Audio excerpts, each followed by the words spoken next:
for 8 years. In dog years, that's 56 years. And it feels like 56 years. I've learned a lot, met a lot of interesting people. You know, before I got here, everybody told me about the Washington bubble. And I said, you know, how serious could they be? Well, it's true. There is a Washington bubble. This place is different. It's in its own way, sometimes disappointing, sometimes refreshing. It is deeply weird. For one thing, common sense is illegal in Washington. It's illegal. For another thing, I've discovered that this is a town of very frustrated ex-class presidents. And there's a Washington way of doing things.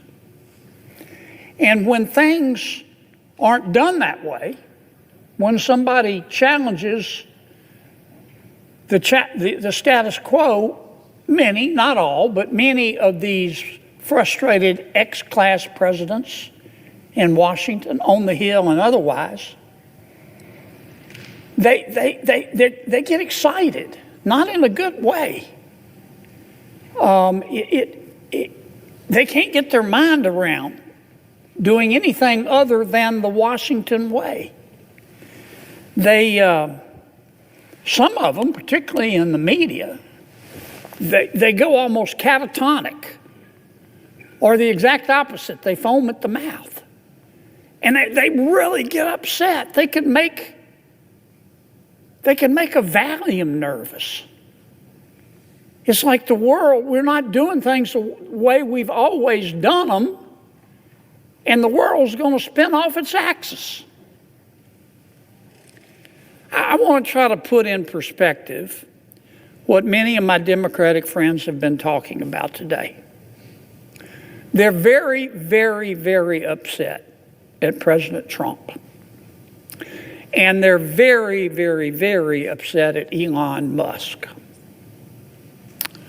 President Trump ran for president on a number of issues. One of the issues he ran on, he said it almost every day. He said, if you elect me president, I'm going to go through the entire budget and review all the spending, line by line. If I heard him say that once, I heard him say it 1,000 times. And that's what he's been doing. He went out and appointed, through an executive order, Elon Musk, who some people like him, some don't, but he's not a dummy. He's a very successful business person. He's got a top secret security clearance. President Trump issued an executive order, and he turned to Mr. Musk, and he said, Mr. Musk, I want you to do for me what I said I was going to do in the election. I want you to go through all the spending, line by line. Now, let me ask you something, Mr. President. How are you going to review the spending without reviewing the spending? How are you going to audit the spending by an agency without auditing the agency? That's what I mean when I say common sense is illegal in Washington, D.C. That's what Mr. Musk is doing. He's put together a crackerjack team, and they're going through everybody's spending line by line, item by item. And my Democratic colleagues are very, very, very upset. And they've been very eloquent. They've talked about the process, and President Trump's executive order supposedly violates the Constitution. And they They've accused Mr. Musk of having conflicts of interest, and so I've heard people say he's sitting over there with a notepad copying down everybody's Social Security number and he's going to go use it to make money. I mean, people in this town, not just my Democratic colleagues, they're really upset. They've never said anybody question their spending. But that's what Mr. Musk is doing. But you know, I've listened. This has been going on for a week. People have been screaming like they're part of a prison riot. Oh my God, look at what Musk is doing. He's looking at the spending. And I've listened to people talk about the process and debate whether it's constitutional and discuss how many lawyers can dance on the head of a pin. But you know what? I haven't heard one single person who's upset with President Trump or Mr. Musk talk about what he's found. They don't want to talk about the spending porn, the waste of taxpayer money that he's found. I mean, that's the point of all this. I tell you who is interested: the American people. The people in America who get up every day and go to work and obey the law and pay their taxes and try to educate their kids and try to do the right thing by their kids and try to save a little money for retirement, and have had to live through 20% inflation under President Biden. They understand what Musk is doing. They understand spending porn and wasting taxpayer money. Now, Mr. Musk started with the USAID. That handles a lot of foreign aid for America. American people are very generous. In our country, when you're homeless, we'll house you. When you're hungry, we'll feed you. In our country, when you're too poor to be sick, we'll pay for your doctor. And we send a lot of money overseas to help our world's neighbors. And the USAID is in charge, in large part, of that. But I'll tell you what Mr. Musk discovered. I find it fascinating. He discovered that the American taxpayers are giving money to Afghanistan. He found that we are giving money to Yemen.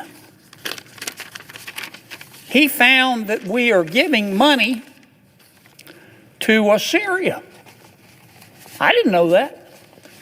Some of our foreign aid is going to Yemen, Afghanistan, Syria. He found that the USAID has 10,000 people. 10,000 people, employees. And every year they give away $40 billion. Mr. Musk also found, and I'm not saying that all of this money is wasteful. I'm not. Some of this money, I'm sure, does some good. That's why Secretary Rubio is going to revamp the department to separate the good from the bad. But this is the kind of stuff Mr. Musk found.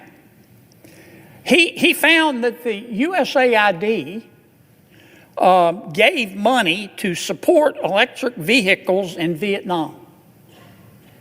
Our money, taxpayer money. He found that USAID gave money to a transgender clinic in India. I didn't know that. I bet you the American people didn't know that. He found that the USAID gave $1.5 million to a Serbian LGBTQ group called Grupa Izladaji.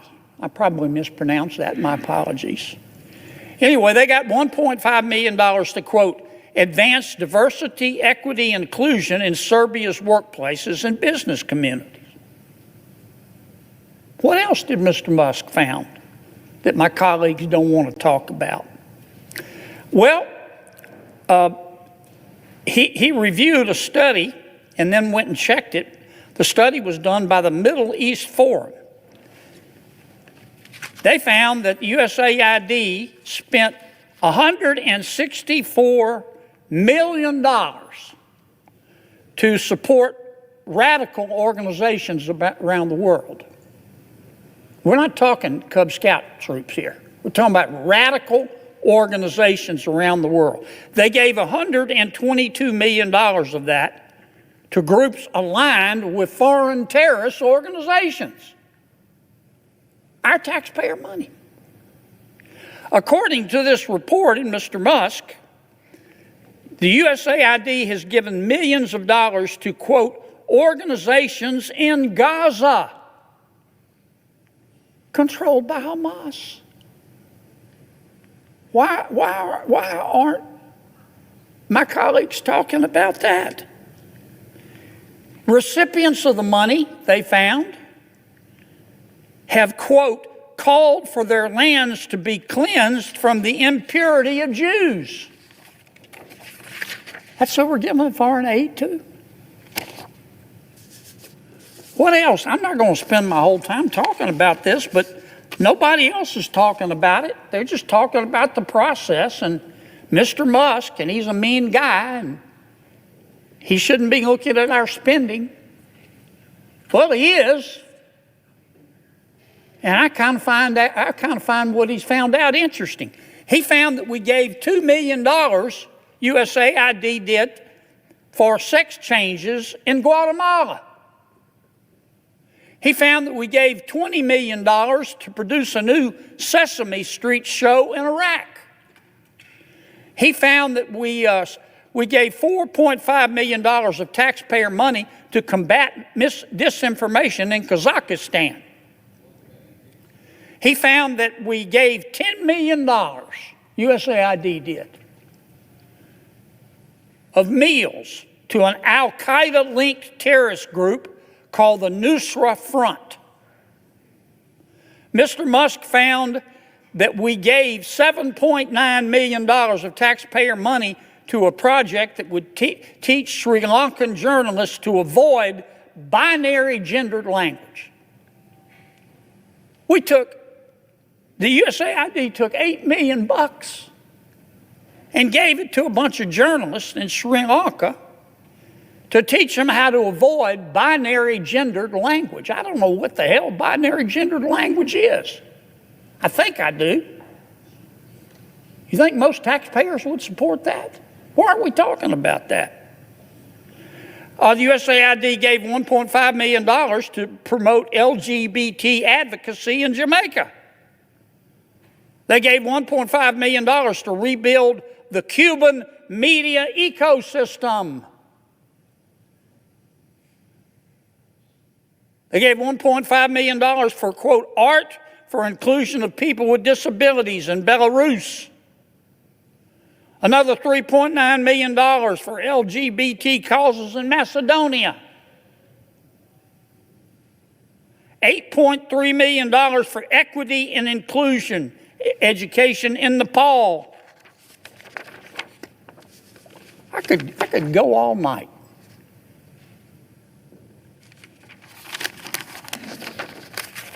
And many of my colleagues are upset. They're really mad at Mr. Musk. Hell, I think we ought to give him a medal. All he's doing is what President Trump said he was going to do. President Trump said he's going to audit the spending. So Trump goes and hires Musk, again with the top secret security clearance. Nobody can quibble with his intelligence. You know, the guy's as smart as Einstein's cousin. He's a very successful businessman. Some say he's the richest guy in the world. And he's doing the auditing. And man, he's finding a lot of stuff.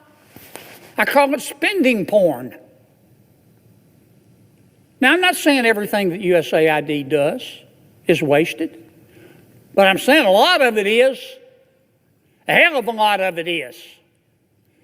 And we ought to be on the floor of this United States Senate thanking Mr. Musk. And we ought to be asking him to go through every agency and look at everybody's budget. Everybody's budget. That's what the American people want. They don't want to talk about process. They don't want to continue with the Washington way. They want to save some money. Now, let me tell you what's really going on here, too, Mr. President. For 4 years under President Biden, and for 8 years under President Obama, and I respect both of them.